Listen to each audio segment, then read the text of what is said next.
My name is Marina Davenport. I'm 38, the youngest daughter of the Davenport family, the one everyone forgets until they need a signature or a scapegoat. While Damien, my older brother, polished his law degree and Corinne married into legacy money, I spent my 20s running vintage bookstores and avoiding family dinners like they were war zones. I always knew I wasn't one of them, not really. I asked too many questions.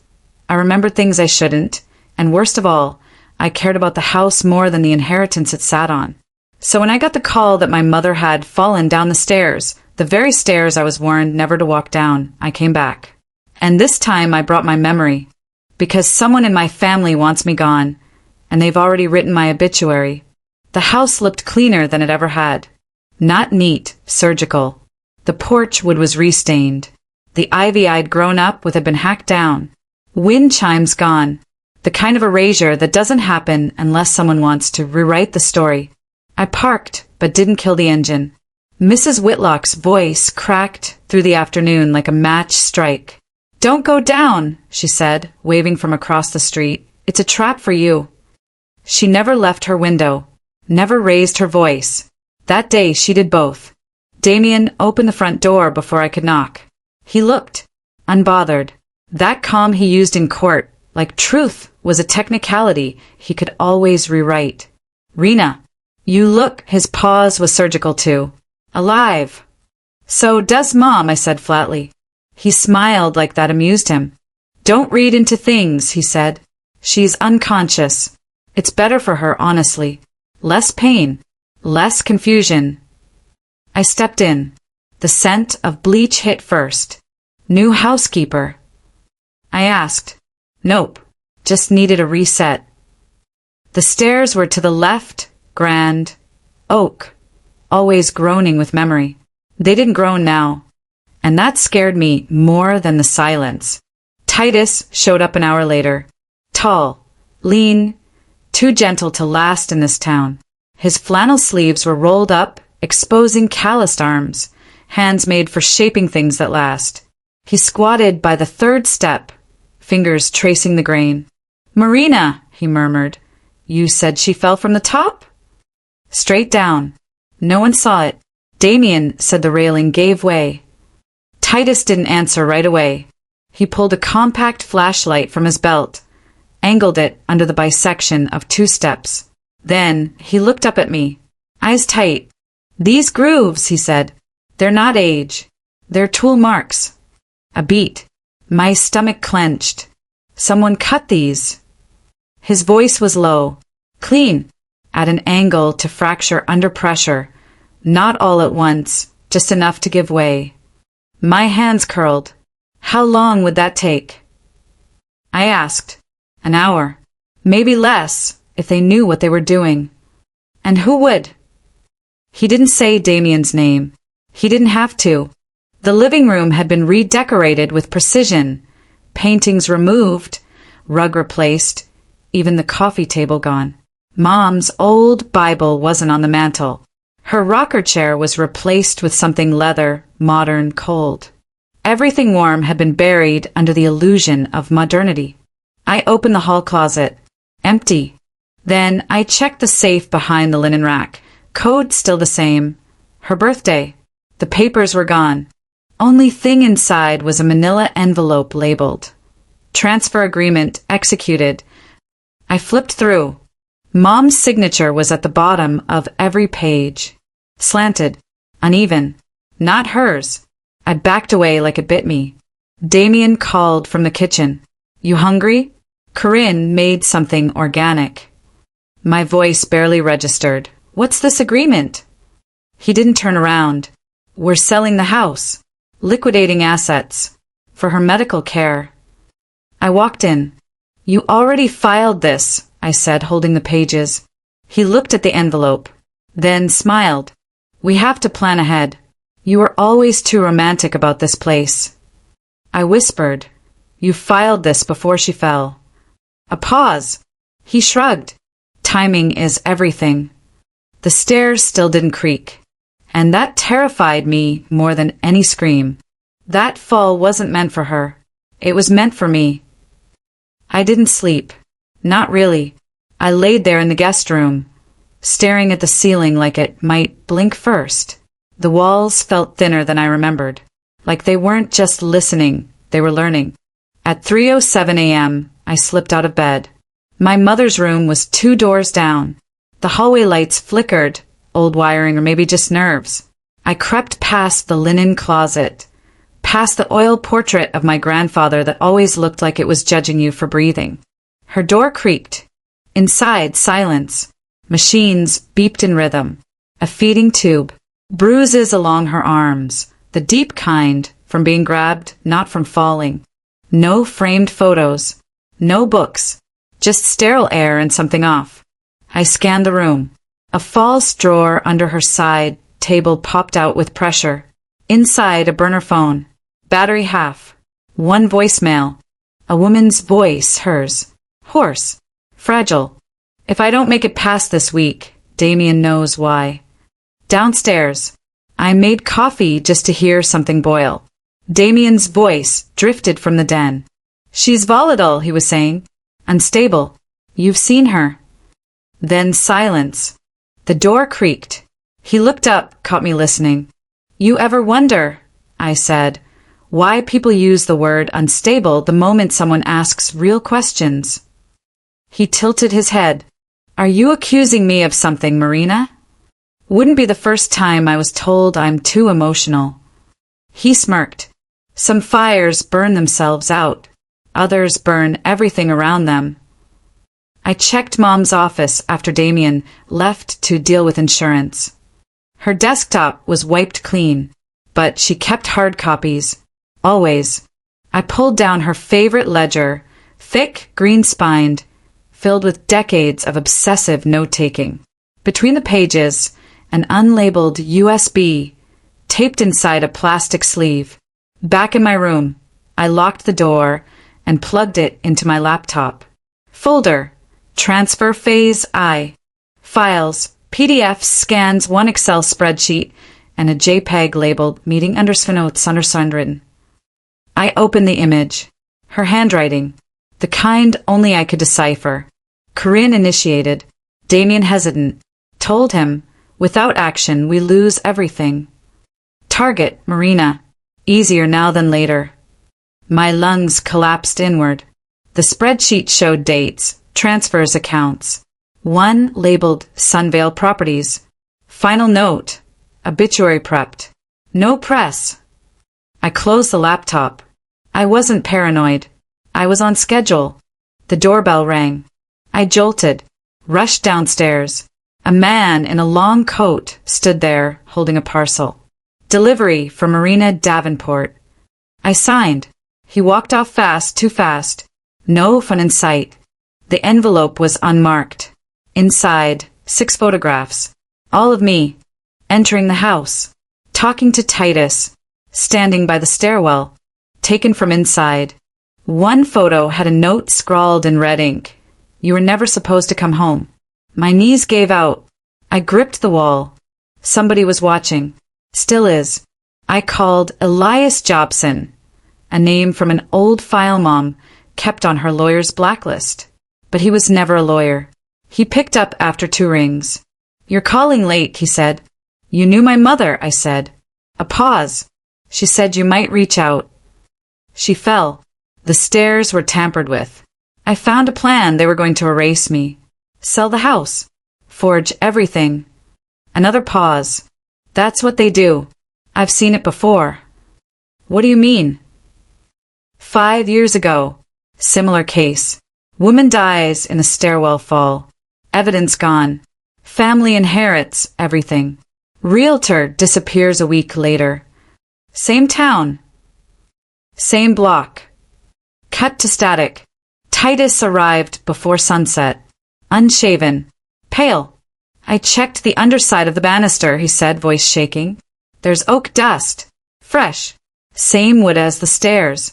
Someone used a handsaw, maybe a Japanese pull saw. Thin blade. No miss. Who would use something like that? Someone who wanted silence. Clean finish.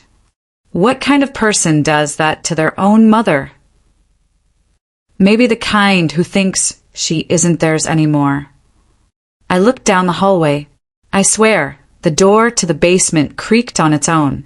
I opened Mom's second safe. Her backup always used two. This one had a passcode I hadn't tried in years. Her maiden name. It opened. Inside a single flash drive. Plugged in, it auto-played a voice memo. Her again. They want the house, Rena. It's not about money. It's about what's buried under it. If I disappear, don't trust anyone. Not even your brother. I couldn't breathe. The house wasn't cursed. It was bait. If I'm not next.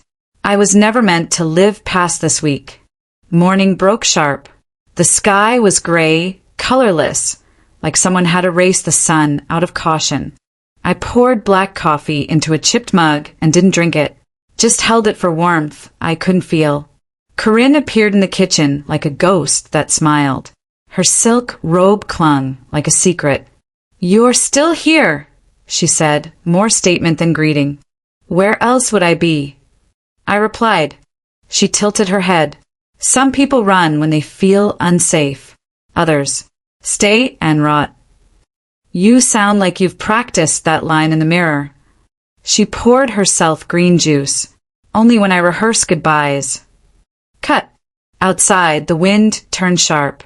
I stepped onto the porch and spotted the neighbor again, Mrs. Whitlock. She was standing perfectly still, not blinking, just watching. I waved. She didn't. Titus pulled up in his truck, tires spitting gravel. He looked off. "Someone tampered with my toolbox," he said before I could speak. "Nothing stolen. Just rearranged." I didn't flinch. "You think they're watching?" He didn't answer. Sometimes silence screams clearer than words. We went around the back, through the cellar door. The wood smelled like old blood and cleaning fluid. "Where did she fall?" he asked. I pointed at the fourth stair, the one that squeaked for decades and now was silent. Titus squatted, dug his fingernails into the corner. Sawdust. Fresh. Clean cut. Still sticky. He held it. The hospital lights buzzed. Too bright. Too sterile. I wasn't supposed to be here. But Tobias smiled like this was the safest place on earth. "Everything will be fine," he said. His voice was too smooth. I didn't believe him. The hall was empty. Clean. No visitors. No nurses. Just the hum of fluorescent bulbs and the whisper of my own breath. They'd signed me in as a high-risk prenatal case. No questions asked. The paperwork was flawless. It's funny how easy it is to lie with legal documents. People trust ink on paper more than their instincts. A nurse wheeled me down the corridor. No eye contact. No quorums. Just routine. Routine is what killers hide behind. My phone vibrated in my pocket. A message from Ira. "Check your vitals app. There's a hidden feed." The words hit like bullets. My pulse spiked. I knew that app. I installed it when I hit 8 months. Just to track movement. Not for surveillance. But something had changed. I pulled the phone under the blanket. The screen flickered. 2 live feeds. One from the hospital nursery camera. One from a room I didn't recognize. My eyes widened. Not my room. Someone else's. Someone unconscious. Cut scene. The nurse paused outside room 312. Her back was to me. I saw the badge. Eva, 9 Research Unit. My breath hitched. I hadn't signed up for research. I signed up for prenatal care. She pushed the door. And stopped. Her face drained. Her voice barely audible. "You're not supposed to be here." A beat. Then, "They don't tell you everything in admissions." My skin prickled. I stepped into the room. Bright white walls. Monitors blinking like countdown clocks. And in the center, a woman strapped to a bed. Her eyes were open, but they weren't seeing. The nurse swallowed hard. "Subject 3, she whispered. My throat went dry. I knew what that meant. Not an isolated incident. A pattern. A project. A trap. I took a shaky breath. The nurse backed away. I don't want trouble, she said. But I wasn't there for peace. I was there for truth. I crouched near the woman's hand. Her fingers twitched. Barely. A sign of life? Or a sign of malfunction? Why her? I asked. The nurse didn't answer. Instead, her eyes darted to the door. And then she spoke again. He's watching. The words landed like a punch. I stepped back. The monitor beeped. Fast. Then faster. I froze. The woman's vitals spiked violently. The bed alarm blared. Nurses rushed in. Chaos exploded. Cut scene. I was shoved aside. The woman's bed was wheeled out. Nobody looked at me. Nobody asked why. They treated her like a medical event. But I knew better. Someone here wanted her alive. Or very dead. I stood in the hallway. Phone buzzing again. Ira's message. Hospital cams show you weren't alone. Someone didn't want you to see more. My stomach twisted. I opened the camera feed again. But the room was empty. Only the blank ceiling. And then a shadow flickered across the screen. Slow. Deliberate. Not human. Cut to black. Footsteps. Behind me. Slow. Approaching. I didn't turn. I didn't have to. He said my name before I heard his voice. Delaney. I knew that voice. And I knew exactly what it meant. If someone else is in this hospital with me, then I'm far from safe. I woke to beeping. Very slow. Then faster. And faster still.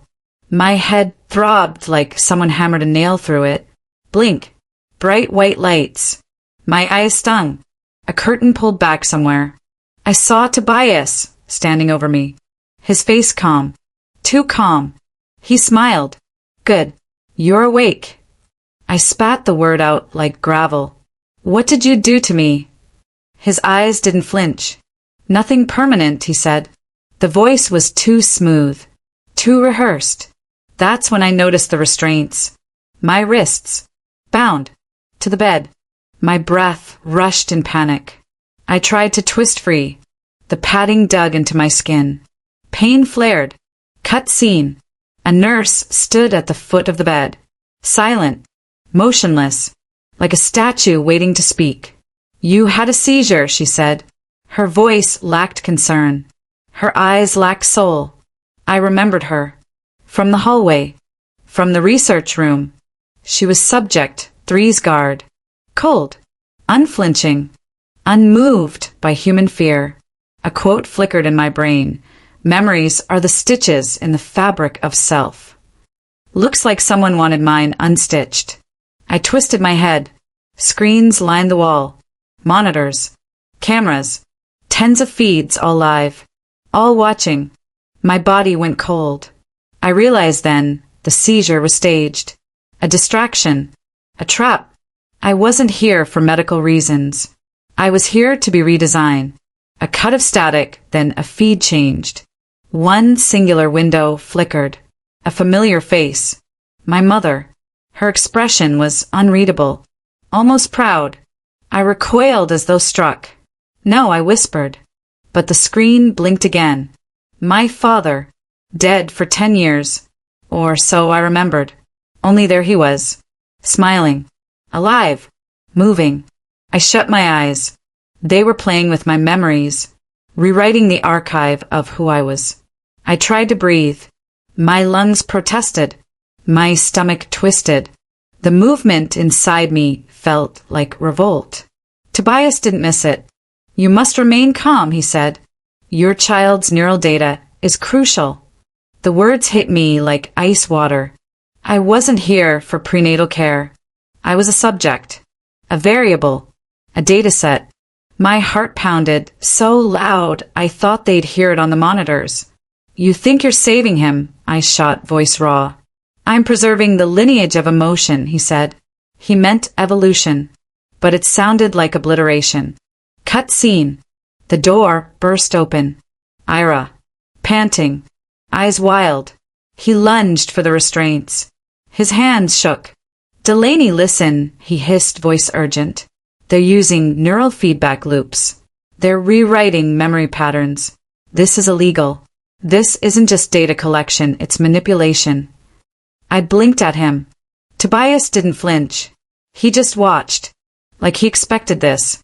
Ira's voice cracked against the static of fluorescent lights. They're doing it with consent obtained under false pretenses. That's fraud. That's assault. That's kidnapping. I stared at the ceiling, not trusting my own eyes, not trusting my own mind. I felt my throat tighten. Ira gripped my wrist. Cold, real. He said, "You're not crazy. What they're doing isn't normal." Cut scene. Suddenly, the monitors all switched. A single message filled every screen. Property released to Wren Enterprises. Per exec order, all rights reserved. My breath caught. I stared at the words. My signatures.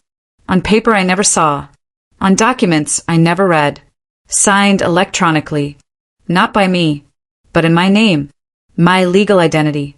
My maternal rights. Everything. Gone. Ira turned to me, voice low, serious. They've transferred ownership of your medical decisions to him, including the fetus, until you're declared competent. My stomach twisted.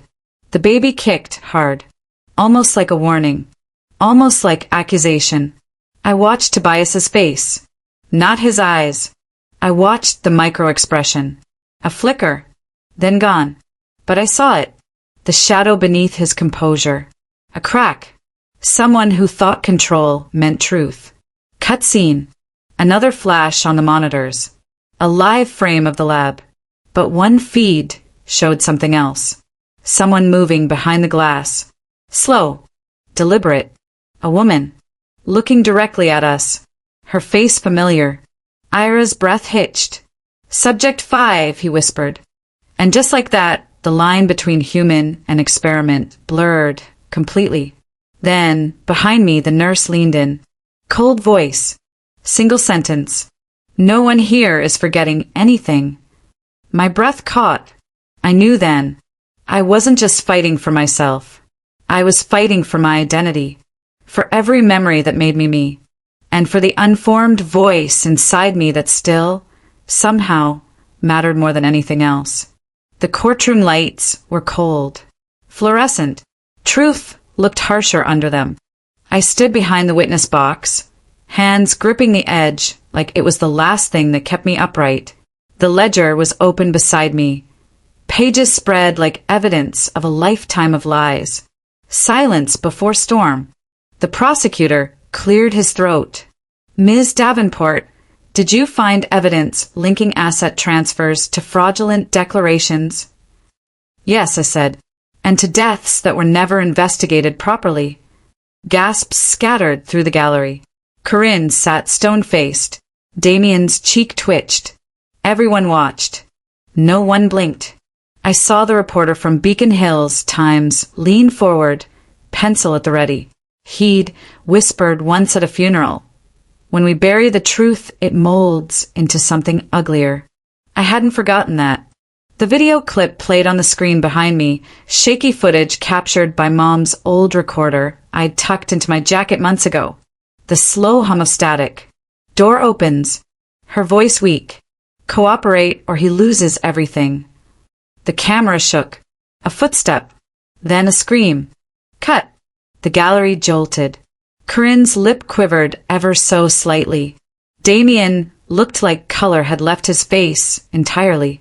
Spectators leaned in, jaws caught between disbelief and horror.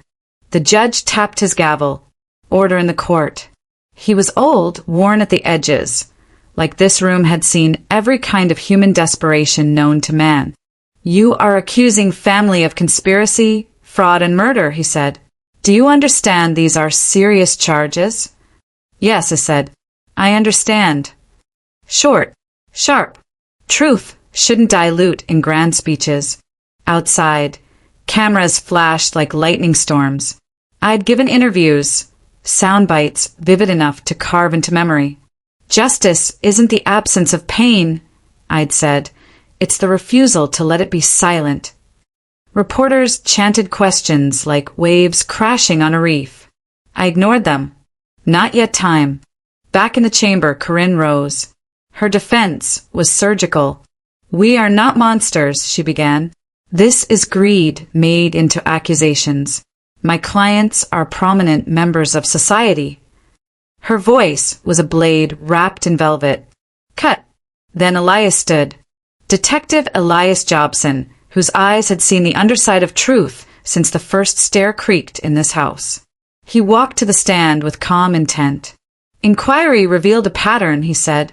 "Unexplained accidental deaths tied to the same legal and financial entities.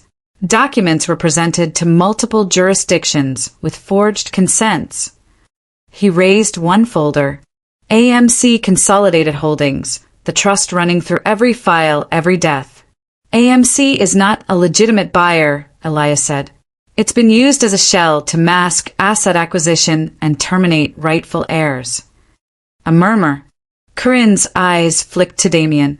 "She forged the proxies," he concluded, "using advanced document manipulation and unauthorized access to financial accounts."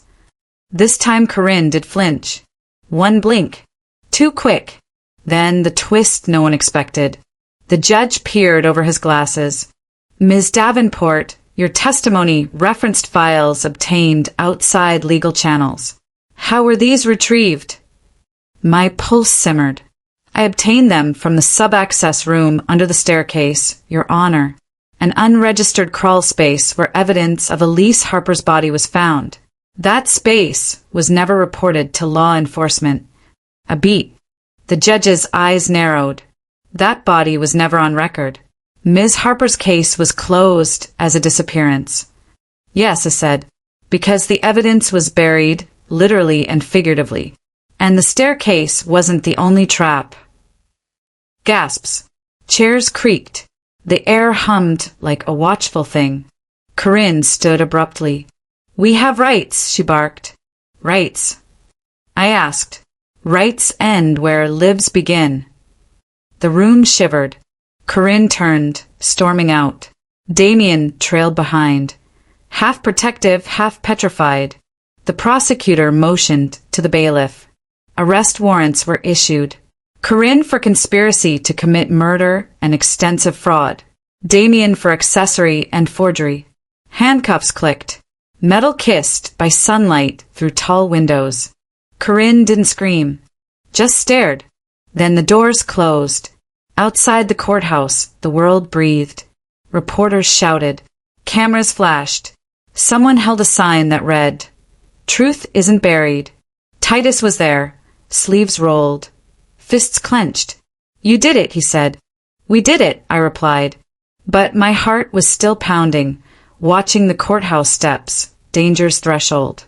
Because justice in daylight sheds shadows somewhere else. That night, I returned to the house. The stairs stood silent but not empty. The sub-access panel was gone. Board replaced. Polished. Neat. Too neat. I walked down the hall. Heard my breath. Tiny. Sharp. In the blue room, Corinne's ledger had been swapped with a new one. Blank sheets. Someone had been there. Someone had watched. I didn't panic. Not yet. A note was pinned to the mantel. Simple, written in black ink. Truth demands courage, not closure. I exhaled. It wasn't a threat. It was a promise. In the morning light, I closed the transfer documents at the county office. The house title was officially under my name, protected by the conditions Mom had hidden in her original trust. Legal. Final. The clerk looked up.